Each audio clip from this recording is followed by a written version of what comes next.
right. It was right. How you feeling today? I've definitely had better days. So you know this is the safe space, man. You want to elaborate? You want to talk about it? Yeah, but I kind of don't. Okay. It's one of,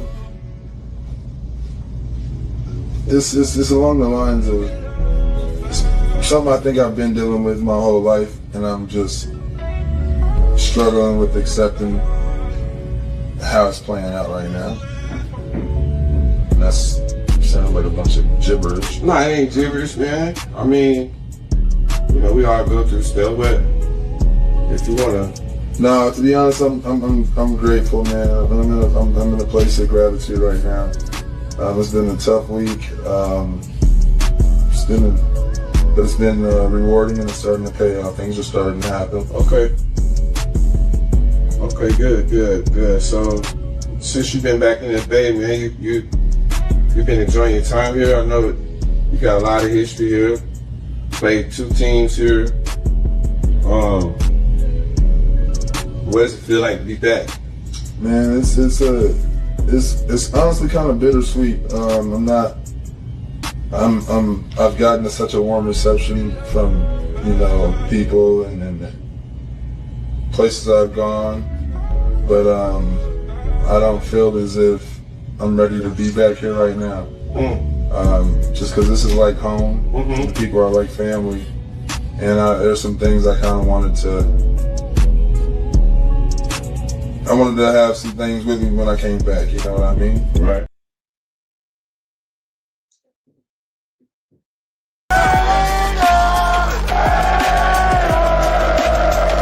Just win, baby.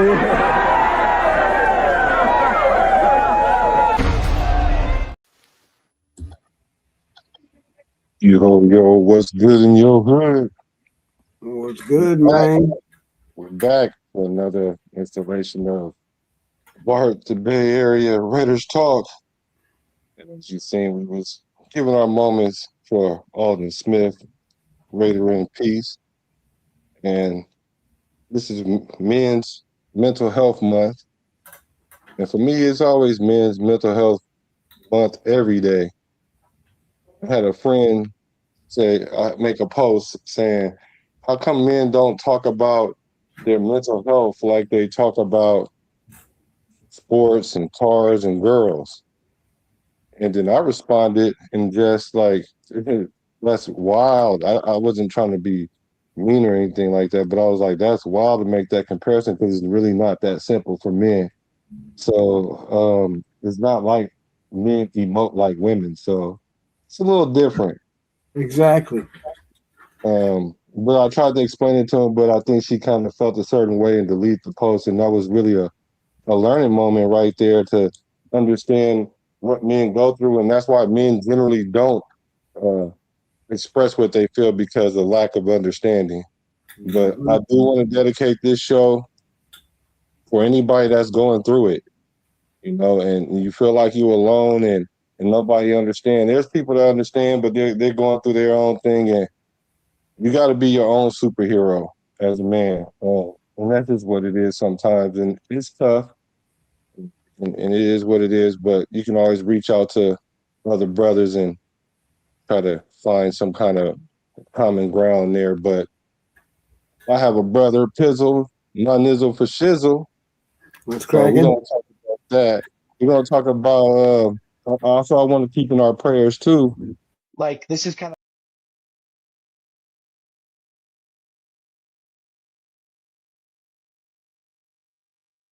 I want to keep in our prayers Shane Leckler. He didn't pass away or nothing, but he was diagnosed with lung cancer, right?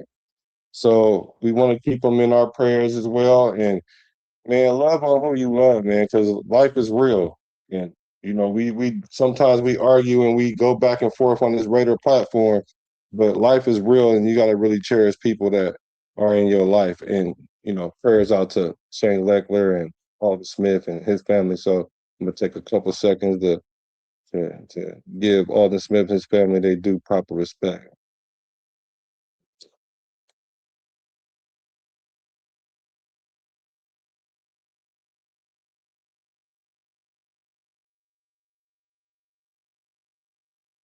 All right, let's give him a Raiders. I'm a Raider though. Once a Raider, always a Raider. All right, what's up with Freddie? It's good. Let's get into it. So we're gonna talk Kobe Dean a little bit. We're gonna talk about is Maxx overpaid. They talking about your boy Max saying he overpaid, and to pile on the rest of the hate that they have for him. And speaking of piling on the hate, I'm hearing all kind of weird stuff about JPJ. So we're gonna talk about that too. So man, please come in and pay your fare to the BART, man. Punch that like button. Don't be a fare raider. Go on and hit that like button, man. That's just the fare to to enjoy this content we putting together. So we're gonna talk about. Let's start off with the Kobe Dean. And my camera tripping right now. So when you start talking, Pizzle, take a little second. I'm gonna try to reset my camera.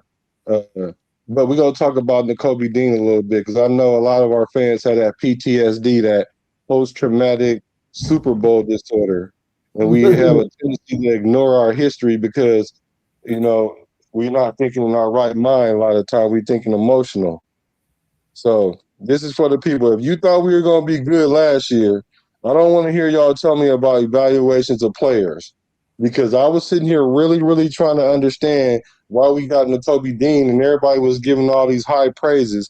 And then when I got to looking into his history of injury, and then it didn't really pop up until he wasn't practicing at the OTAs, then I started having to put him on the radar because he what they call it, mental rep twins with our other boy.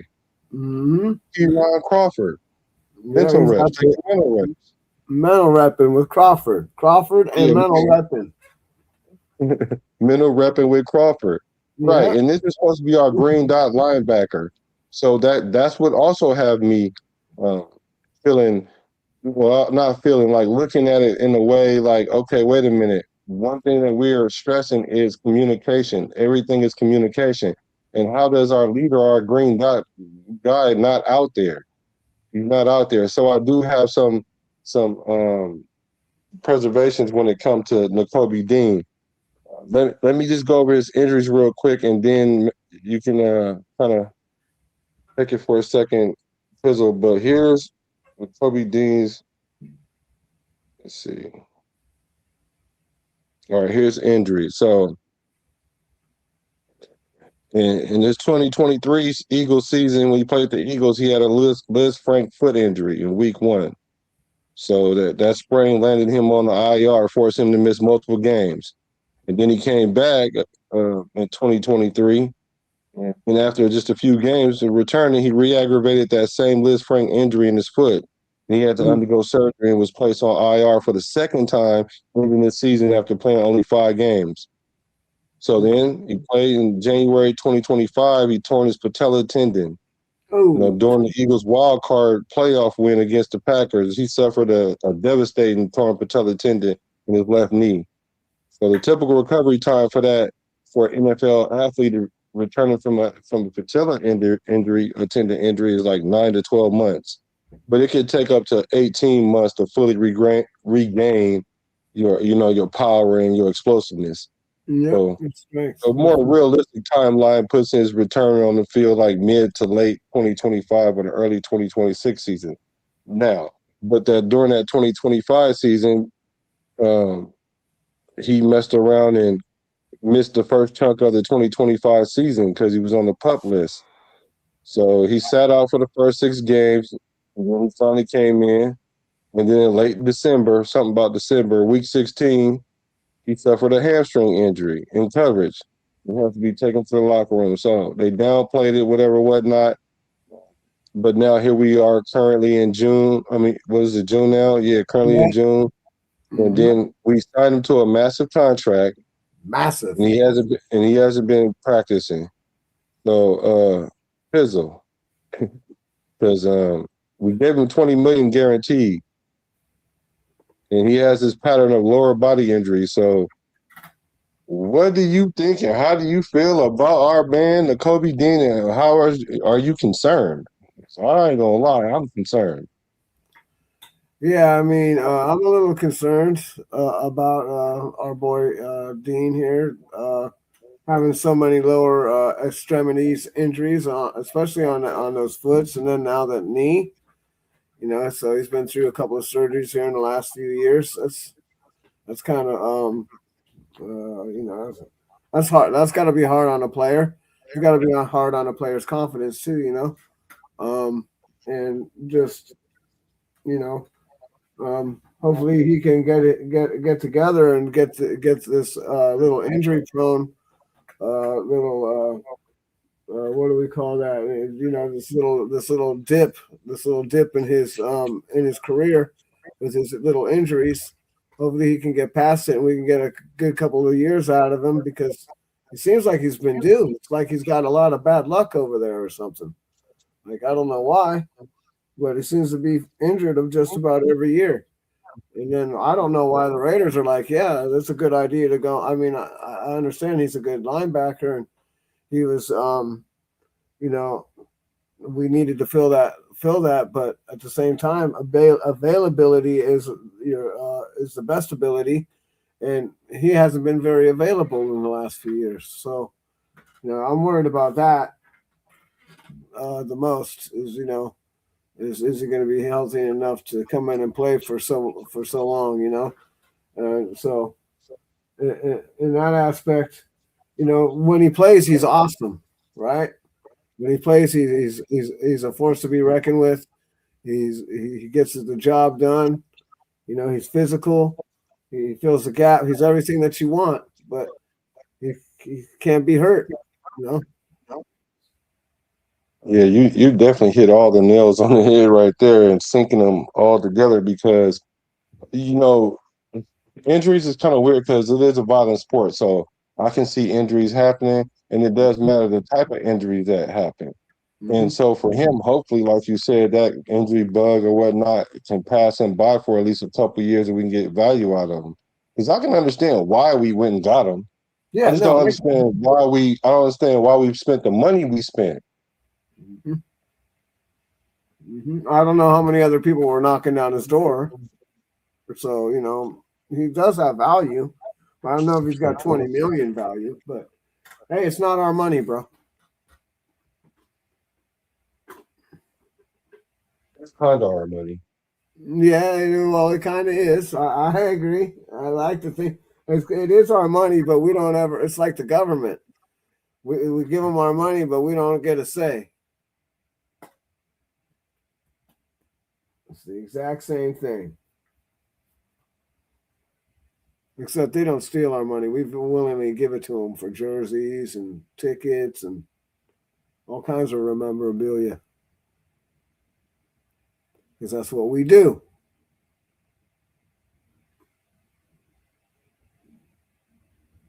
All right. So we have N'Kobe Dean. Yeah, I mean, I'd like to see him. I'd like to see him come out this year and you know, come off of that knee injury and bounce back. I think that would be really great to see him overcome these injuries, you know, and put in a great season for us. You know, I'd like to see him make, you know, 100, 120 tackles or something. I'd like to see that kind of production out of our boy if he can make it. But you know, maybe he won't. I don't know. Maybe he'll get halfway through the season and he'll hurt something else. I mean, you know, and then where are we going to be at? We're going to bring in Eichenberger, you know, because we also got to look at, you know, more than likely he's going to be hurt, in my opinion, because that's what he's shown the last few years, right? That's his track record, is that he's been hurt.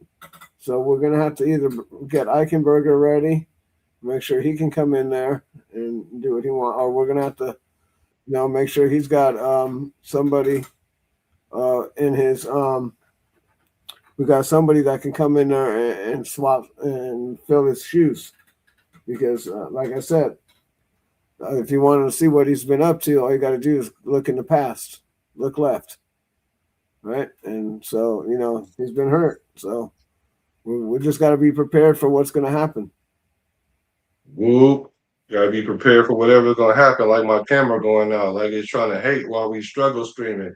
All right, now I feel like I'm back in the competition. Now y'all hit the like button. Let's go. So yeah, no, for real though. No, for real. I heard most of what you said, and I do agree with you. We got to be cautious. I mean, like sometimes the need kind of supersedes the amount.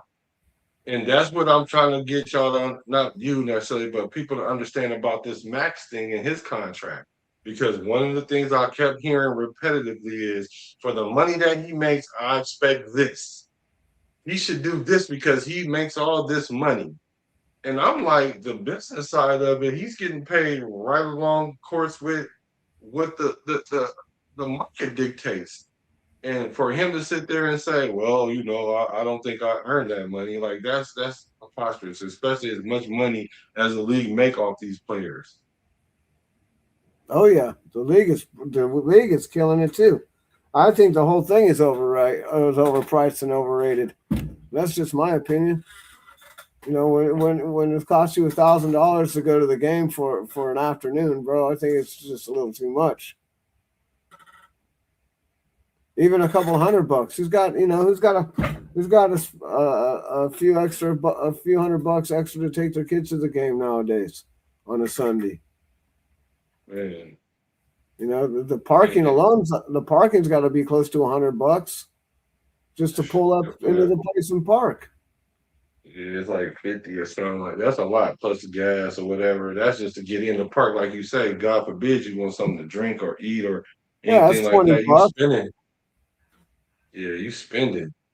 So It's uh, just it is crazy. These pressures is interesting though because when the coaches say all these good things about these players and the pressers, they give us the false sense of their where they are in our mind. hmm Like, oh, they're good, they're good. That's what happened to me when it came to this Nakobe Dean and Clay Walker thing. Oh, they Georgia this and Georgia continuity. Like I'm all for that. But then when I got to looking, okay, this dude is injury prone, so we got nerves talking about Max being injury prone. We got nerves to talk about JPJ and his injury proneness. But then nobody warned me about this injury prone guy. Like, are we doing selective injury proneness? And that's why I don't listen to those pressers because it's like your girl when your girl tell you that you handsome, she call you handsome, and you need to line up. And your beard needs to be shaved, but she still call you handsome because she want to make you feel good. You handsome on some days, but you probably really ain't handsome right then like that. You gotta take it with a grain of salt, man. I mean, basically go get a shape up so you can really feel like the way she's trying to make you feel. So can right. we get him to really like show out on the field? I'm not thinking it's a super big deal because it's not training camp, and they're essentially letting him heal all the way up because he has like another month or whatever. Same thing with Max, and same thing with everybody else with their nagging injuries. Maybe even what's our mental reps, Kieran Crawford, maybe even him because Crawford. he might have tweaked something too. Jumping in the pool or whatever. I don't want to say that, but that's a very real thing though, because that's a very real thing. I'm gonna just leave that there because What up, Sacktown? it's a very real thing. So hopefully he gets back to camp. My eyes on him because we need to see what he's gonna bring to the table because our defense is gonna be made or broke by how our linebackers play. hmm Yeah, I have to agree with you on that. The linebackers definitely got to get in there. Well, the defensive line's got to take on the blocks and get after the quarterback, and the linebackers got to fill the gaps and stop the run. We the people. What's good with you, brethren? What are we the What's good people? with Sacktown? Bury it and back down. Justice for 12, I see you, brethren. Yeah, what up, Justice? So let's pocket watch let's pocket watch Max. I don't like pocket watch. I think that's probably why I have a problem when people say that, I expect this out of them because of a certain amount of money. Not that people are wrong. Not that people are wrong when they say that because it's public information for a reason. And But I just don't have. I have this thing about because when you playing with a player, right? You expect a player to make a play because of who he is, not how much he makes. What he makes is just kind of like a byproduct or a visualization of what his worth is to the franchise at the time. So that's how I look at that. But when we on the field, I'm not like, bro, we need a sack right here. You make 35 million. We need a sack right here. No, I need a sack right here because you max MF and Crosby, right? So Well, let's look at let's look. that's half of it. Right. The other half is you make 35 million, make a play. You make 35, make a play. Yeah. All right. Move. No, I've said this a few times, bro. It's not like I don't expect you to make every play. You know what I'm saying? But those plays where you know the game is on the line and we need a big play. You know what I'm saying? Like when we need something, that's when I expect you to dig down and make a play, bro. Dig down deep and get that sack or that forced fumble or a forced interception or something or tip that ball up in the air or whatever, bro. A batted down pass, whatever's got to be done. I'm with you with that, right? I'm with you. Now, but if you're holding the whole defense together for 2.5 quarters, and then it comes the time you need a big play, that's when somebody else got to step up. If you guys are not alleviating some of the pressure off of him earlier in the game, because teams scheme for that. We're gonna wear Maxx out. We know he got a nonstop motor, but his motor ain't the same as it is in the first quarter, the second quarter, and the third and fourth. And we just work on Maxx because Moose ain't gonna get no sacks. Nobody else is gonna do anything. We can block them head up, so we'll just wear out Maxx. And then when it comes to a point in the game where you need Maxx to make a play, yeah, sometimes even like last year, I think he made plays in crucial moments last year more so than I've seen in recent years. And we're going to talk about that shortly. But when you don't have somebody else that can help you make a play that energize you to make your play, your level go up higher, you do like the Raiders, play to the level of your competition. And in this case, you're playing to the level of the competency of the D line that you have. Because we wasn't relying on our linebackers to get sacks and stuff like that, like we're going to do this year. It was all D line action. So I do agree though. You still gotta dig down deep because that's what make the Kobe's, the Jordans, the Jordans. You know the Tim Duncans, the Tim Duncans. You know the greats, the greats. You notice I didn't say LeBron because he just do it sometime, but he's great at flopping. He's a great flopper. So that's when you got to dig down deep and pull it out. So I do agree with you guys. So here's the top 10 list right here, y'all. We got Phillips, Hockenson, and Maxx Crosby at 8 with his 3-year, $106.5 million contract. And right underneath that is Trey Hendrickson. He just jumped on the list too, 4 years, 112. Chris Jones, D-line for Kansas City, 5 years, 158. TJ Watt, edge rusher, the Steelers. Nick Bosa, edge for the Niners, 5 years, 170. Dan Moore, old tackle, only one on here, 4 years, 82. Godwin, wide receiver, getting shipped out 3 years, 66 million. And Deshaun Watson, you know, he the king of this list because that's undisputed. 5 years, 230 million. That's undisputed that is an overpriced, overpaid, overinflated, over and over everything contract. So, what do you think about? Huh? He got a little extra jelly in his donut. Man, he got some jelly. He got extra cheese on his Whopper. Matter of fact, he got an extra piece of. It was like a double Whopper with the bacon on it. He got everything, and he got the curly. He got the curly fries and the regular fries. He got the deluxe meal. The deluxe meal. So he got the king size. Yeah, he got it all. Brand new socks and drawers. So, and here's Max's contract. And this is from Bleacher Report. And this is what they were saying. Brad Gagnon from Bleacher Report was saying the contract is 3 years, 106.5 million with 91.5 million guaranteed, signed in 25. The problem is after putting up a combined 27 sacks in 22 and 23, the 7-year veteran has failed to top 10 sacks in either of the last 2 seasons.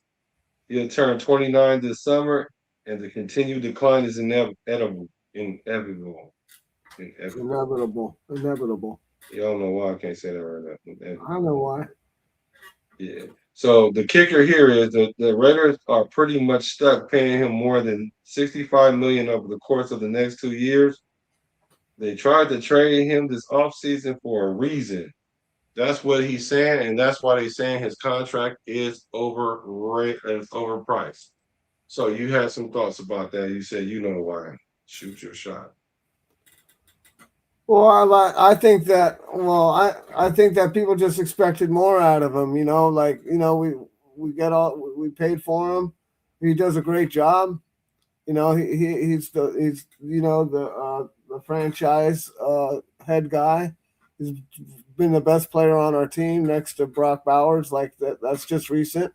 He's been the best defensive player on the team since he's been here. So I mean, I get why he's getting the money, and he does have a great relationship with Mark Davis and the nation, and all those things are great. But at the same time, we just it's not that we think he's overpaid. It's just that we think we should be getting a little bit more production out of him on the field. I got on it a little bit earlier about making that play when we need it or whatever. It's not that he's not out there, giving it his all the time. That's not what we're talking about. And maybe this year, when he gets some reps, he will have energy for the third and fourth quarter instead of giving it all up in the first and second quarter in the first half. Trying to learn how to keep that energy the whole. I can't think of it right now, but yeah, paces. For the whole game. So that way, when and save some of that energy, because at the end, because at some point of the game, you are going to have to make a play. There's going to be a situation where you can make a play or you cannot make a play, and you don't want to be worn out. You don't want to be worn out and not be able to make the play. No, absolutely. I agree with you wholeheartedly there. Oh my God. Absolutely. No. Everything. Absolutely, though. I wholeheartedly agree with you there. And so they got him some help, because that's what my big gripe is this. You got to get the man some help. And let me see if you guys noticed something about this list. Let's take a look at this list again. What do you notice about this list? If you notice, look at how many edge rushers are on there. Mm-hmm. Half of this list, I think it's 5 of them on here. They're all edge rushers.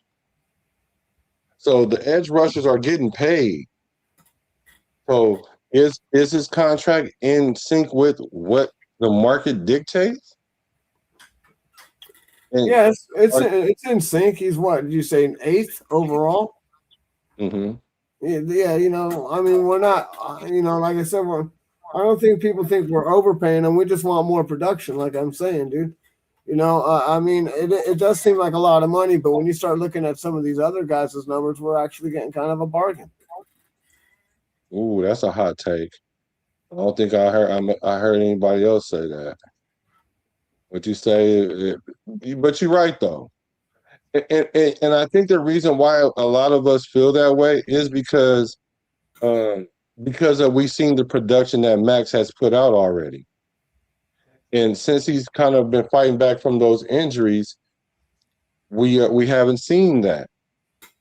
So here's the top 10 here. TJ Hawkinson getting paid. And here's our boy, Maxx. And I read what You know, say, and then here your boy. And now, and this is a funny thing too. I want to bring up. They said his problem with his contract is he's 34, coming off a season derailed by lingering core muscle injuries. So he injury prone. Like, so it ain't no. They saw Max's leg and was like, "I'm cool," and because they got him cheap or whatever. I just think that they didn't want to give up the 2 first rounds because they kind of wanted both of them. I think they wanted both of them. That's what I think. Like Yeah, this, like I think they might have wanted both of them, but I think they might have used one against the other too. I don't know. I wasn't could there, be. you know. But unfortunately, it seems like Maxx was the odd man out, and you know, he's going to be a Raider, whether the nation likes it or not. He's here, and we just got to accept him back with wide arms wide open, and you know, hopefully it works out this year. Hopefully we got him some help because as far as I'm concerned, we haven't. Every guy we tried to bring over here to help him has been a failure, literally.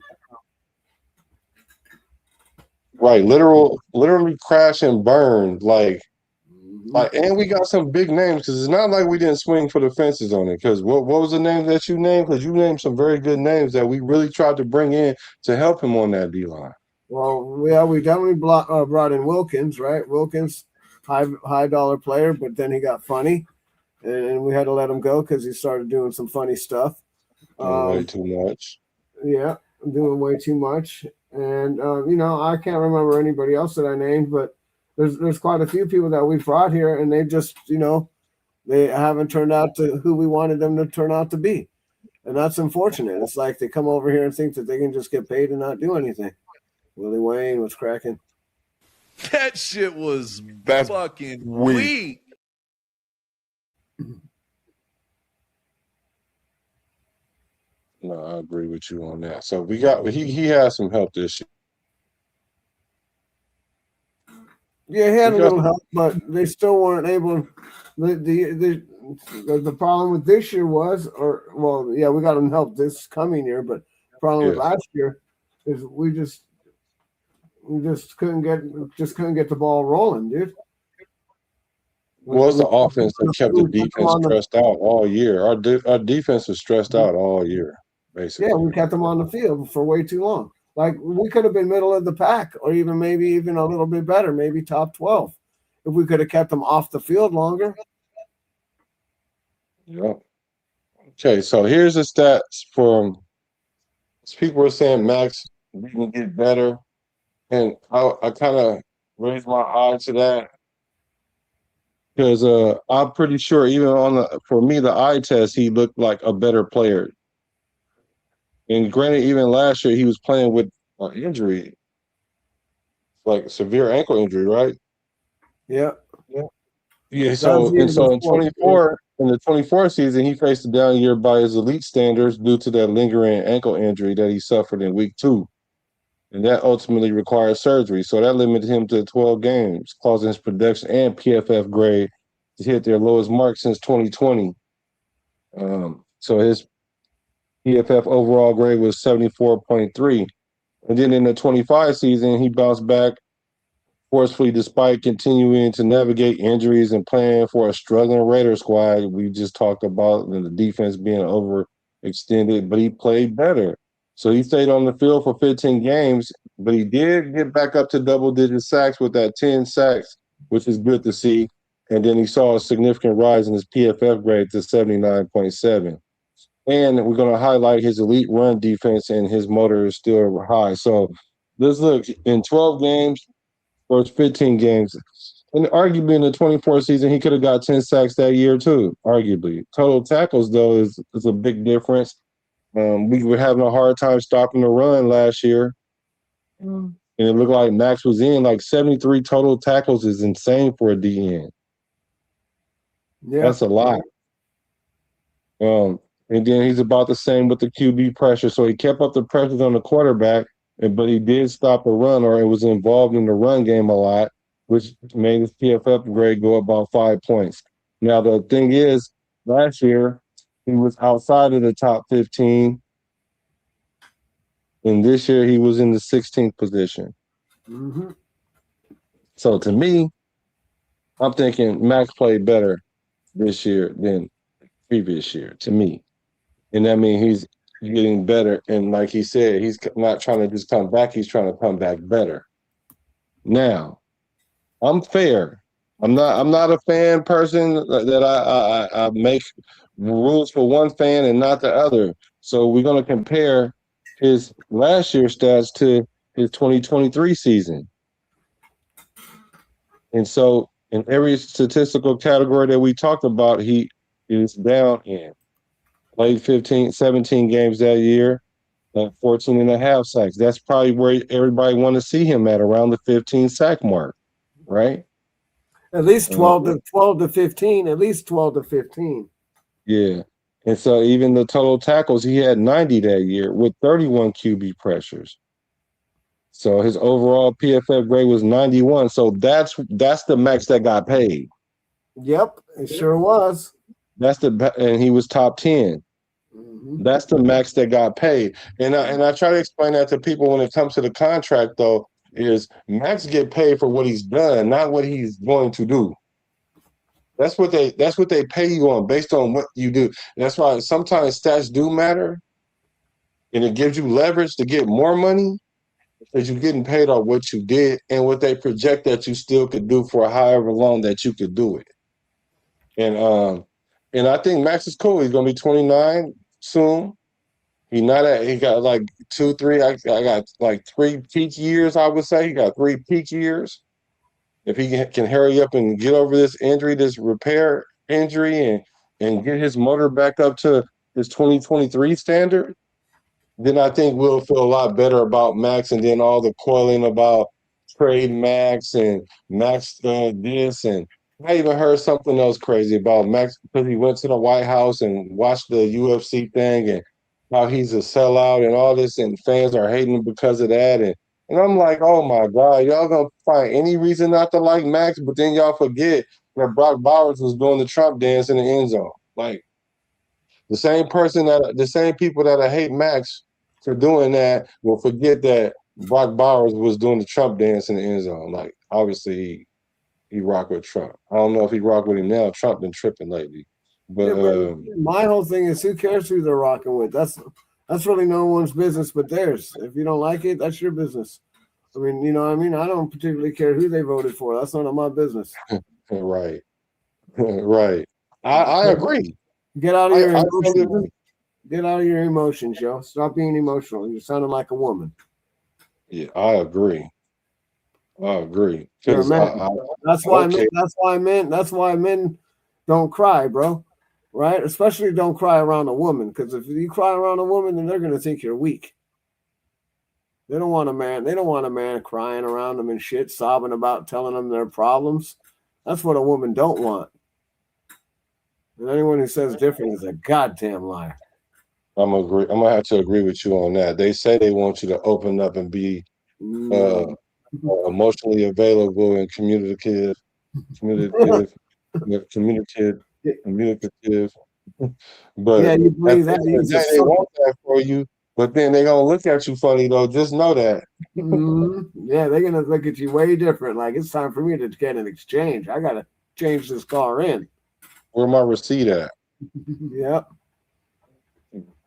Right.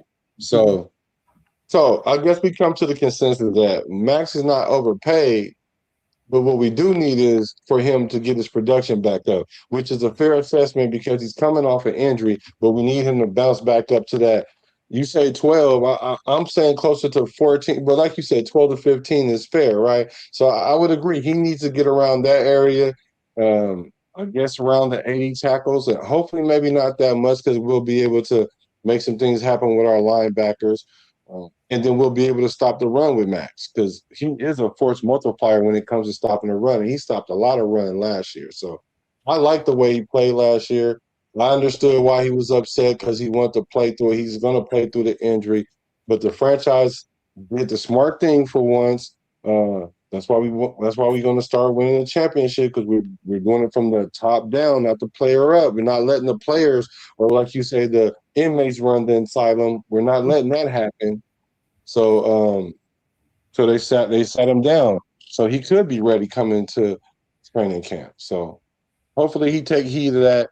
Hey, chat raiders, let me know what y'all think about. Do y'all think Maxx is overpaid, or do you think he's rightly paid, or do you agree with Pizzle that we just want a little bit more production out of Brody? Yeah, I think that he's got to have a minimum of double sack. I don't really, and I think he's going to have more sacks and tackles, especially this year. I think because he's going to share time. We didn't pay that other guy to come over here and replace him because he's going to get traded and then not give that guy any time. He's got to earn his money too. Everybody's got to earn their money. That's what he paid, yeah. So homeboy's got to earn his money. Maxx has got to earn his money. Kuntz has got to earn his money, right? And I think that Crosby's going to have to. He might have to sit some reps this year, and that'll be good for him because that'll keep him more energetic. It'll keep him from being injured, right? I know he wants to be out there every play and be the Iron Man of the NFL and all this stuff, right? That's all cute. But at the end of the day, if we're going to take a playoff run or a championship run serious, like you can't play 100% of the plays every game. That's injury. Look at McCaffrey. Look at all these guys. It's just the more you play, the more likely it is you're going to get hurt.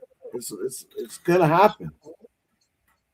Yeah, I agree. And the new NFL, when it comes to the D line, you rotate D linemen. Yeah, you're supposed to because you're not rotating the O linemen. So the O linemen are getting tired while the D linemen are just being relentlessly coming at them with fresh energy. New waves and waves. They come at them in waves. In waves, right. Yep. Second Raider Mike say, I believe that there are Raider fans that's out there looking for something to be mad at about when it comes to Maxx. Right. And that's what I'm saying, the emotional part of it. Like, I get that we're mad at him because of some of the things he said and all that, but when you get into an argument with your brother, even your chick, I can understand your chick because you get something out of that. Because you got to be nice if you want something out of her. But if it's not really, if it's your bro, I know generally, bro. I'm not talking about you or me. I'm talking about in general. A lot of these dudes, you got to be nice because she ain't gonna reciprocate or whatever. But when it comes to your brother, right, you can say something to your brother, but if you get so hurt by what he said that it divides you, then to me, that's like what females do. Because you're supposed to be able to take that, and then even if especially if it's true, but even if it ain't true, like, all right, cool, whatever. You know what I'm saying? We back to homies again. We can fight and still be able to be like, let's have a beer or blow a blunt or hit the J or whatever. You know what I'm saying? You could be my homeboy and you voted for Trump and I voted for Kamala, right? That means I'm gonna stop being your homeboy because of that. That's what I'm saying. That's the weirdness that some people are. Some people do that. Some weirdos do that shit. Yeah, they do that. But what I'm saying is, isn't that a little like emotional to be that way? Yeah, they are. It is. But that's the thing, man. A lot of these people are emotional. They've been raised by women. Well, and then plus the feminist movement, because at every turn, women telling us how we supposed to emote like them. So women are turned into the men that they want to be. Yeah. How about that? How about that? For sure. So Freddie says, I want to see him do more, but he's paid just right for what he does. I agree. Mm-hmm. I agree. J-Row was good with you, bro. J-Row. Raider A, straight.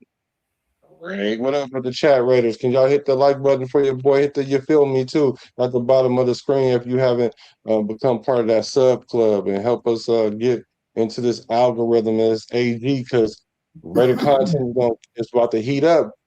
Everybody talking about it so much they making up stuff, y'all. They making up stuff saying that JPJ gonna get traded or he ain't even gonna start. Like, what are we talking about, y'all? Why would we do that? Why we Wow. do that? Like, what's up with the recent wave of negativity when it comes to him? Like, everybody trying to say he gonna get traded, or everybody want to have a hot take because it's the summertime right now or whatever. I don't know what's up with that. So why is everybody doing that? And I get it though. I get it because he has some legitimate things that he had to hurdle. The extreme assertions that he's not smart enough. Like, why was it? He won't. He's not smart enough to understand the lingo. He's concussion. He's injury prone. A lot of this stuff is just unfounded, man, and just about personal biases. And I don't He get it. is concussion prone. That's why he got the retard hat on his helmet. No, let's not call it that. He's Let's not call it. Let's not call it that. Call it the helmet condom. No, bro. Call it the helmet condom. Can we at least call it the dunce hat? No, listen, because it's there to protect his head. Like, I don't want to shame a person for doing that, bro. Because There's nothing in there to protect, bro. First, there's got to be something in there to protect.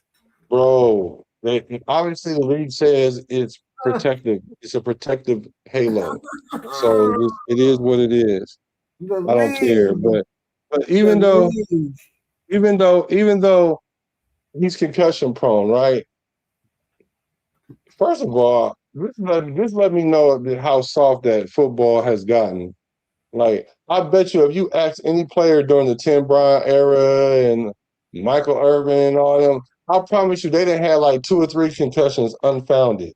At least 2 or 3 concussions. At least, yeah, for sure. That's unfounded or undocumented or anything, right? So now that they're literally watching for players now. If you stumble a little bit, they literally call you off the field now because of that. There's been times that you have a concussion and you walk to the wrong huddle. You hear those stories all the time. Yeah, but that's because people gotten softy. They sued the NFL. What up, Charm City? They sued the NFL into oblivion now, and it's like the way I see it is that it's part of the risk, right? Right. If you're going to play football, there's a risk that you're going to get the CT or whatever it is, right? So, it's like a mechanic. A mechanic that works on a car knows, and if he gets his hand caught in the fan, it's going to cut his fingers off. So if he accidentally gets his hand in the fan and cuts his fingers off, he don't get to sue the place and say, "Well, I lost my hand. It's just, I get to sue you now." No, bro. You knew that was part of the risk. Yes, inherent risk. Yeah. You're getting paid a lot of money to take and absorb these hits.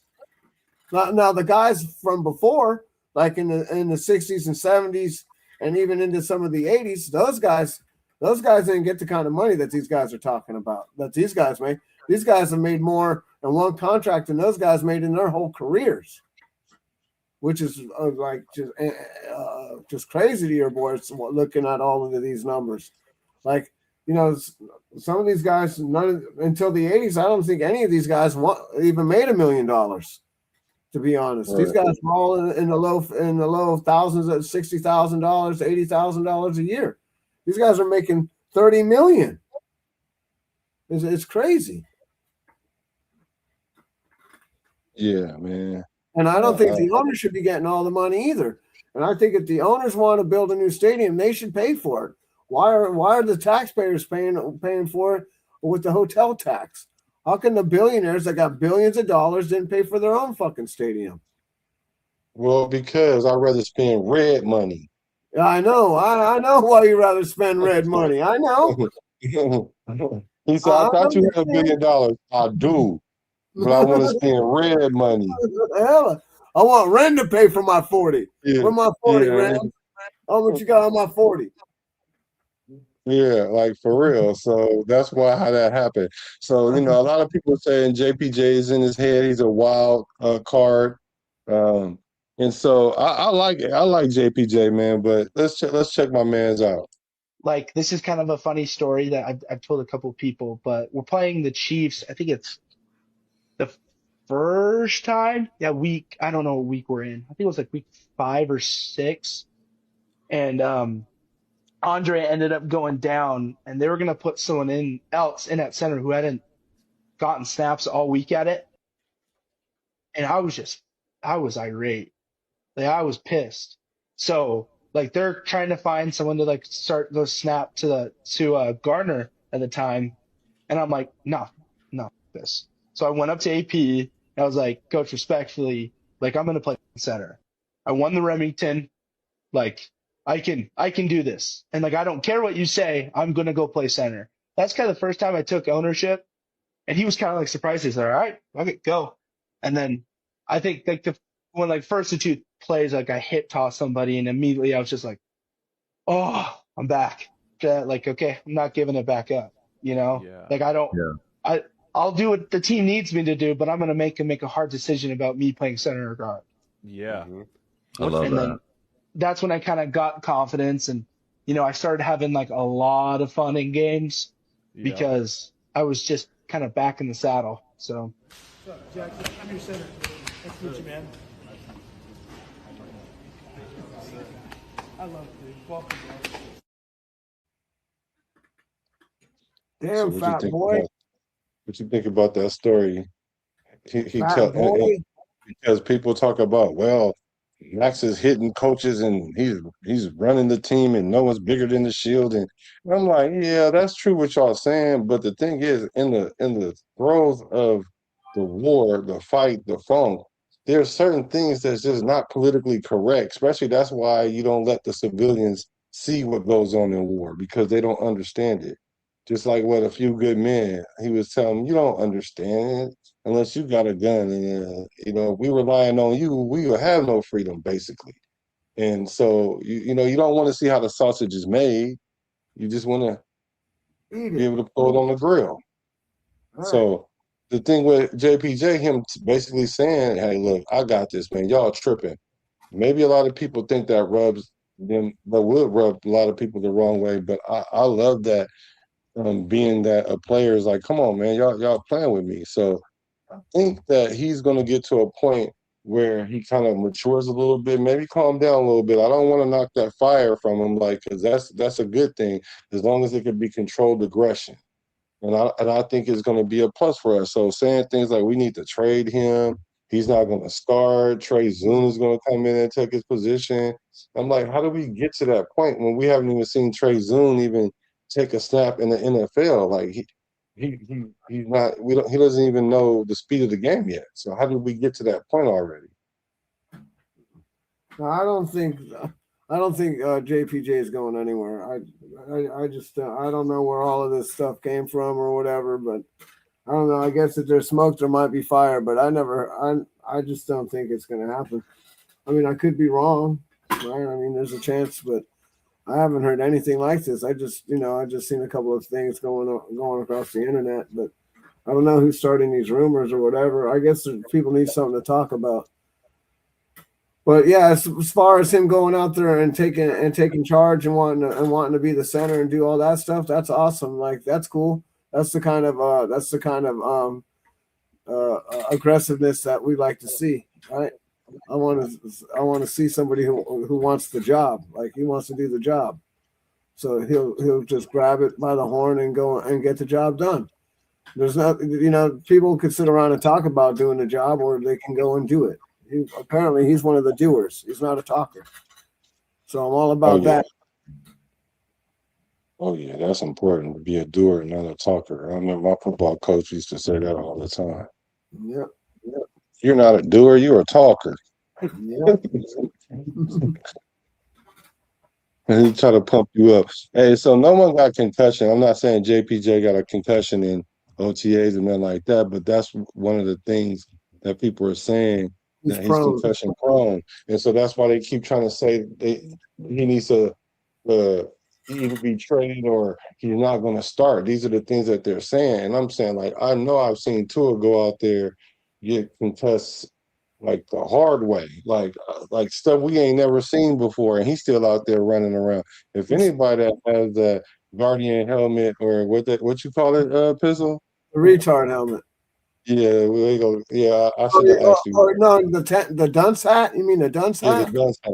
Yeah, we can Yeah, call he it got that. the dunce hat. Yeah, so that's what's going on. Let me see.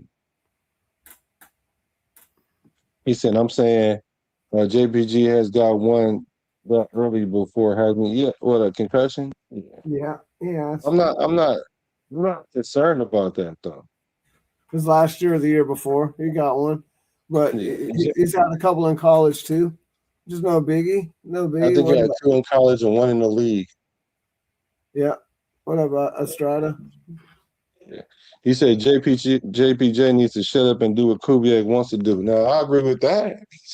Now, as far as AP, he probably needed to say that to AP because AP probably was over there with his headset that ain't connected to nothing, looking around, trying to figure out who's he gonna put in when you got the guy that's like obviously could play it standing right next to you. So he essentially got to tell you, Coach, I don't care what you say, I'm about to do this, so y'all gonna have to pull me off the field. So, Who was he but those are talking the to? little. Who's AP Huh? talking to on that headset? Anyway, who was he talking to? Yeah, anybody in the chat, can you tell me who is AP talking to in that headset? Who's he talking to? Right. I know not. Oh, okay. Freddie says, I think we trade him if he's in his head this year or don't start off strong. Nah, bruh. Nah, bruh. You the Brody, but nah, bruh. Hey, Rogers is. I heard Rogers is coming on really good in the offensive position right now. I heard he's doing really good. Me too, but we'll see when the pass come on, bruh. We will, bruh. Because everybody know how to go like this during OTAs, bruh. All right, bruh. I gotta see you block somebody, bruh. Because last year when you played Caleb, you was letting people run by you, and I like Caleb Rogers. I don't like him more than I like Grant though. Grant looked like I think Grant gonna come in and like take somebody's spot. Like he the hungry hippo that's up next. Hungry hippo. He the dog in the yard that's ready to get loose. Like that's what I think. Now Trey Zoon, I think he one of them big dogs that's gonna just like JPJ said when he got in, he wasn't gonna come out. I think Trey Zoon is the same type of guy, but even more even kill. Maybe they like him more, like his personality more than JPJ, but do not take that fire away from a player like that because you know he's going to run through the wall for you already. He's probably going to be the first. And you just need those guys. You just need those guys. AP was talking to the man on the moon. Huh? AP was talking to the man on the moon. Oh, wow. Because there's some punks on the football team. I'm sorry, I get it. There's some in the NFL. There's some NFL punks on the team, and that's why there's a difference between OTAs and when they start hitting. Because you find out who's the punk. I remember we used to walk when we knew we was going live that day. Wake it up, it's time to funk. We're gonna find out who's the punk. Yeah. That's what we used to say. We're gonna find out who's the punk. You're going to find out during that time. So I think he a dog. I think we definitely need him. And wake it up, because it's time to funk. We're about to find out who's the punk? Who's the punk? Yeah. Go to work your tail off, and let the coaches coach. Yeah, I agree with that. But coaches ain't always right, bro. And we can see that with AP. He didn't know how to call for downs right. He didn't know how to use his timeouts appropriately. You know what I'm saying?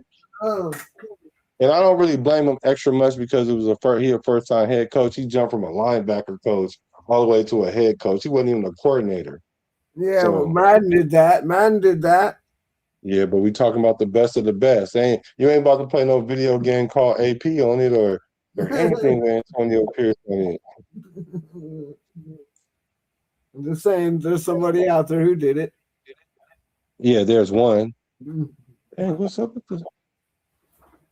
I don't know. Let's see. It said, I think Art Shell, Gene Upshaw, and Jim Otto will appreciate and approve of JPJ. I agree. Yee. I agree. Talking about. Yeah, well, we've always had. That's one of the things the Raiders built this franchise off of. The foundation of this franchise is up the offensive line. We used to take pride in our offensive line. Running the ball was prideful in this organization. It said AP was talking to himself. Charm City said AP was talking to himself. Yep.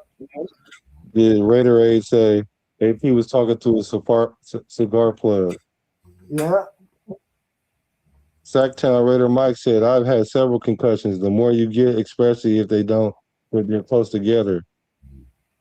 I've had several concussions.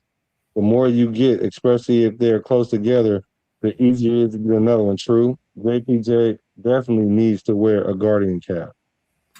Dunce hat. Tom City said, JPJ helmet already big as hell. If he wears a guardian cap, he might tip over. Man, y'all stall my homie out, man. Man, y'all give my boy JPJ some grace, man, about his injuries. I know if y'all can give AOC some grace, because he injury prone too. So I know y'all can give JPJ some grace. And for Well, all maybe you him dudes and that's Kobe Dean could hang out. Oh, him and Maybe him Kobe and Dean. Kobe Dean could hang out in their injured time off. You know what I mean? They can get together and play some video games over there at their house and shit. So I'll get some barbecue, hold hands, sing King Blaya. I don't know. Kumbaya. I don't know what So, they can do something. so let me see. So it's a lot of you. It's some fools out here. I'm telling y'all right now. I understand it's the slow part of the season, and y'all just making up stuff to make content, but y'all getting paid for this. And not only that, y'all spreading this propaganda. So I'm writing y'all now. I'm writing y'all dudes' names down, man. Because don't get to changing y'all story in the middle of the season when y'all start talking about JPJ look like he a top 15 lineman. I don't want to hear it. We don't want to Y'all talk send, about it. yes, I don't want to hear it. Yeah. Yeah, concussions are no joke. I agree. But I know one thing. JPJ is tougher than what's my man that got hurt in Miami? Oh, you're talking about Tua. yeah, Tagovailoa. Yeah. yeah. I So can't. and Tua is tough. So come on, man. All right, here we go. J Rose say, Black Pizzle. What do y'all truly think about our safety situation? In the words of Pizzle by way of Jesse Lee Peterson, amazing. Amazing. I think our safety position is going to be amazing. I think a lot of us not talking about Dalton Johnson. Dalton Johnson is going to be a key piece in our defense in our safety room. I think that's the second player that we needed to complement the first, because whenever you play with rookie players in the secondary, that's always that's hot, like in fuego, because they're going to get tested. And one of the things Oh that yeah. we want to do is we want to eliminate the big plays. If you saw the presser or like the kickback interview with Kubiak last night, he was talking about we want to stop the run, eliminate big plays, and take the ball away. So, yeah, I like our safeties. I think Dalton Johnson is going to be a good compliment to Stooks. I think Stooks is going to be a baller for real. I like that pick the moment we made it, not the day after, like a lot of people. Not to say, I'm just saying I was ahead of the curve on that. So that's why y'all should hit the subscribe button, because I'm gonna give y'all the game, whether y'all like the way I deliver it or not. I'm giving y'all the game. So that way, when it happened, you're not surprised. I'm trying to help y'all with y'all PTSD, the post-traumatic Super Bowl disorder. So He's talking about a free safety. He's talking about. yeah, I am too. Free safety. I'm talking about free safety too. Stooks is going to play free safety. Dalton Yep, he Johnson is sure going to play is. free safety sometimes. Like Yep. what we have to understand is, like, outside of our regular corners, like we got Stokes playing one corner. We got to find out who our second corner is going to be. Outside of that, it's all about packages. I keep telling everybody it's about who's going to perform how and what package. Packages, like your meat at the grocery store, like chicken and shit. Packages. So what you mean? But behind him, like who's going to back him up?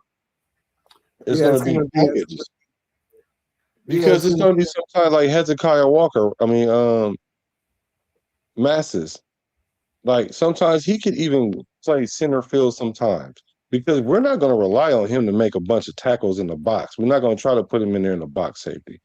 we'll have him playing the nickel. Some coverages he'll show nickel and might drop back and be the safety. I don't know. We don't know until we see how they perform in camp. But just looking at on paper schematically, Dalton Johnson, Traden Stooks, those guys. I think our nickel position is going to be what's the who's who, because this is like everybody can play nickel for us. Teron Johnson. So yeah, No, as far as the depth, I think it's gonna be I think Stooks is gonna be our nickel. But I could be wrong. yeah, he's definitely going to be our free safety. Even if we go one high, he's going to be the one high safety. Yeah, and I think that Palomalo and Chin are gonna be they're gonna be the strong safety, and it's gonna be probably the depth. But they might have Palomalo come on in certain packages too and play safety. But I'm not sure how it's all going to work out. We won't know until they get on the field. But I know that's the plan. Yeah, I would like to think that they're going to put him back there to play some free safety. Like he played last year, so it's going to be a learning curve there. So it's not like he did so bad that you don't ever put him there again. But J. Rose said, I get it, but I don't like the depth. Yeah, you got to look at it like this. We weren't going to have depth at that position. Matter of fact, let's have the amount of players on the back end as we do is amazing. By way of Spy Tech and how they're constructing this roster, because we were so thin at that position that we had to draft there first, and a lot of people did not agree with that when we first got that pick in the second round. Where we were so thin at the safety position we needed. We addressed it.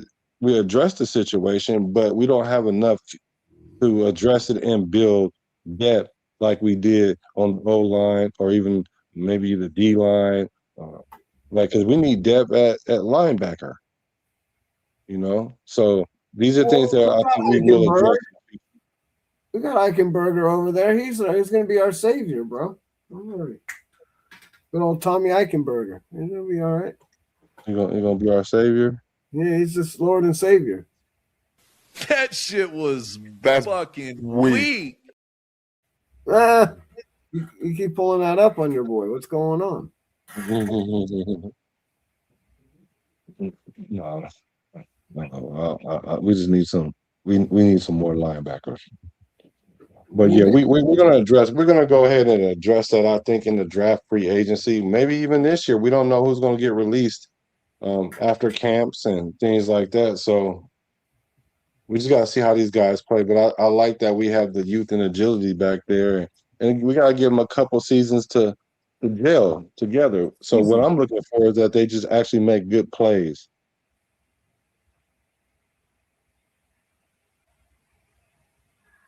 Oh, we got ball hawks back there for sure. We definitely got ball hawks. That's the one thing that Kubiak said that he liked about Coach Robbie's vision for the defense is the ability to go after the ball. We're going to stop the run, avoid big plays, and ball hawk. And if you notice, that's what we brought in, a lot of ball hawkers. And that's something we haven't had in our defense play, I would say, since Rod Woodson and Charles Woodson. Me personally, I can remember them guys being ball hawkers all the time. So I'm looking forward to that because I want to see us have plus 15, 12 turnovers, offense. I don't want our offense to turn the ball over a lot. I don't think we're going to turn over the ball a lot on offense. I think our offense is very controlled. It's going to be very controlled. It's not going to be a matter of us trying to make something happen out of what's not there or what's barely there. Our quarterbacks are not going to have to force the ball in to situations. That's why when I do hear people say that AOC will thrive in this offense, I would agree that AOC is pretty accurate, man. He's like a high 60, low 70% accuracy. My knock on him is that he just can't stay on the field long enough. It's cool. And he can't scramble. He can't even scramble, bro. He can't even scramble. I don't even want a running quarterback. I just want somebody who can scramble out of the pocket and make a play. How about that? Yeah, and that's it. And that's the knock on AOC. Is that very thing right there? Because everything else, he's smart. He's going to get the playbook. He's going to be accurate as long as you give him the time. But what happens when the play is off schedule? When What it breaks happens down. when somebody get beat? Yeah. Now you're going to either get hurt, turn the ball over, or it's going to be something catastrophic. Or all of the above. All of the above is going to happen. Or all of the above. Right. Furpo, what's good with you? With the right eye. I'm a Raider, though.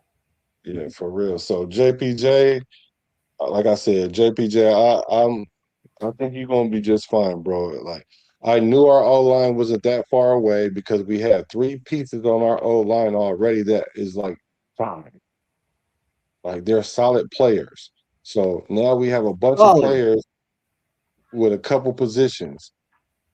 So who do you think now, and I know we haven't gotten to the pads yet, but who do you project our starting O line to be going from left guard to right? I mean left tackle to right tackle.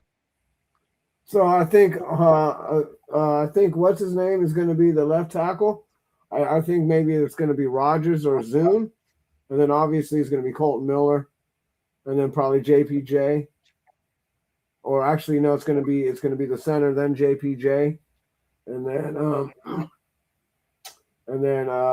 it's either probably going to be Glaze or the guy we got from the Niners. DJ Glaze or Burford. I think Burford is a guard. Okay, so I don't know, but they'll figure it out. Teams should be scared to throw it on us. Yep, because we opportunistic. If it's in the air, it's ours. For sure. I'm saying, let me see. Colton Miller at left tackle. Yep. Left guard, I'm not sure.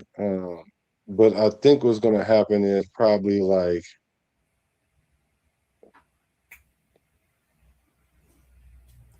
I think it's going to be Zune or Rogers. I don't know. I could be wrong. See, I don't know if Zune is going to start already. I just don't think he's going to start already. Because then he has essentially had to leapfrog the 2 third-rounders from last year. Yeah, but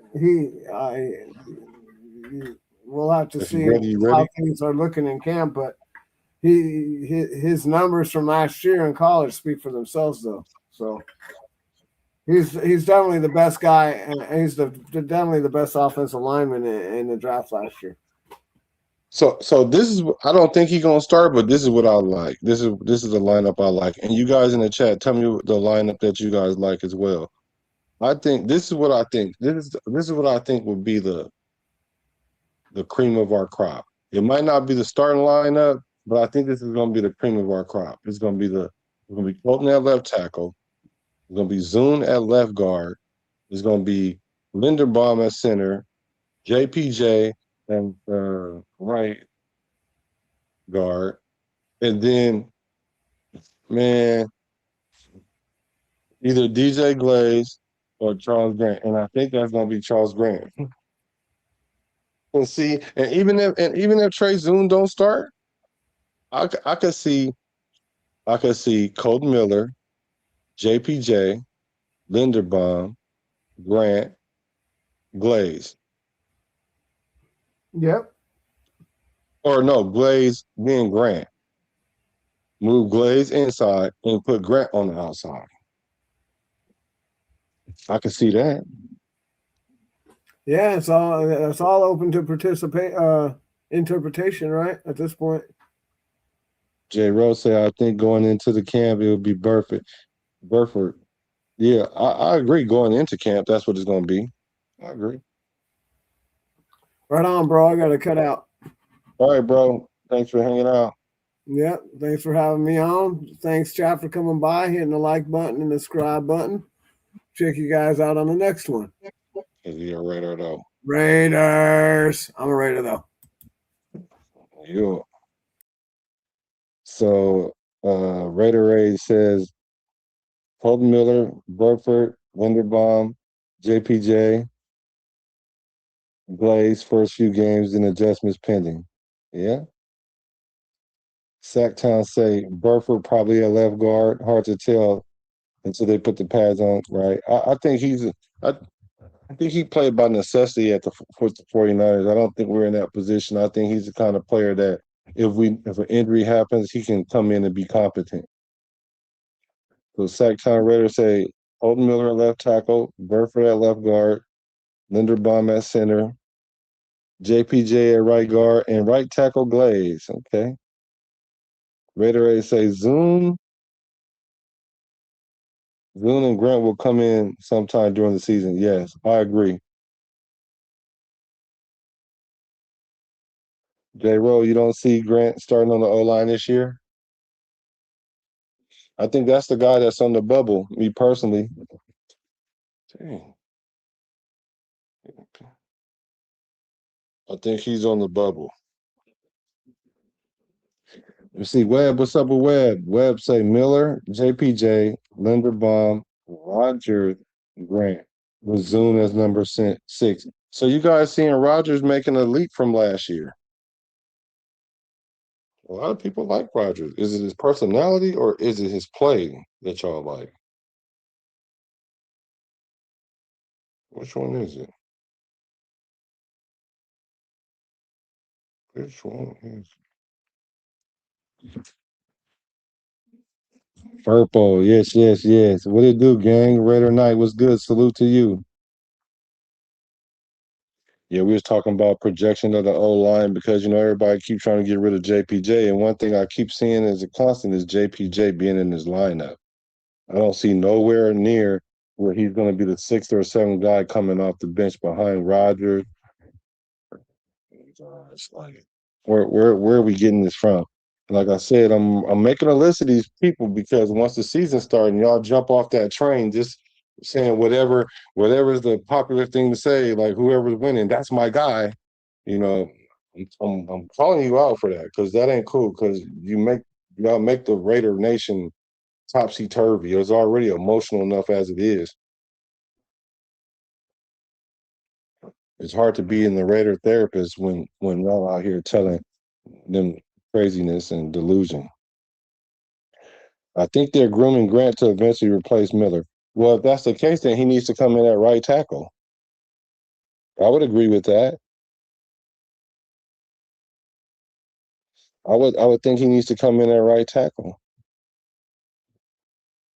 If Grant is really that guy, that's why I have him at right tackle, and then Glaze moving over to right guard, and then that's what's going to force JPJ to play left guard. Website Rodgers is active and mentally tough, and I like that. I do like that too. Is it bad if JPJ the 5th or 6th or the 6th lineman or 7th lineman? Yes. Yes, it is. That is bad. So you go from being really a first round pick, but they make you a second round pick because you're injured because your concussions, right? That's your concern. So he comes in, he ends up starting at multiple positions, and then all of a sudden now you're the backup or the backup to the backup. Like, so that's the whole thing with Glaze. Glaze got the position by default, and he's been playing there, and he haven't had a lot of really stiff competition there, where he just kind of the de facto right tackle. Now, if Grant comes in and pushes the issue, then that will force him to either go from starter to on the bench, like y'all trying to do with JPJ. But see, the experience that Glaze have, maybe he can't stop the guy one-on-one by himself at right tackle. That's the thing that I see in Kubiak's offense that's very a necessity, is that right tackle ability to take a man one-on-one and stonewall him. Now, if he can't do that, but he can still perform at the guard position, then let's use his experience. Let's use it for the benefit of the team. And then if he loses the position there, because of like a Trey Zoom comes in or something and he gets an injury or tweak or whatever, then it is what it is. But the one thing I do like about Grant is his ability to not get injured. He was the only lineman last year that played all the games without getting injured, and that says a lot. And I do not overlook that at all. Raider A said 2 trench monsters from last year's draft to watch is Hemingway and Grant. Well, I like Tonka. I really do like him a lot. I like how he produced. I think he had like 4 sacks from the interior, the in area. So I'm definitely liking it. And same thing with Grant. In his limited time, he played well. So I can appreciate both of them. I think both of those guys are on the bubble. So it is what it is. So let me know where you guys are from in the chat. Let me see the area code because I gotta get this video to the algorithm trying to help Raider Nation with their PTSD, the post-traumatic Super Bowl disorder. We're on our way, y'all. We on our way. We are on our way. But until then, I need y'all to remember that I'm a Raider. I'm a Raider. From the Bay to LA to Las Vegas. I'm a Raider. From the Bay to LA to Las Vegas. Recipes to Al Davis.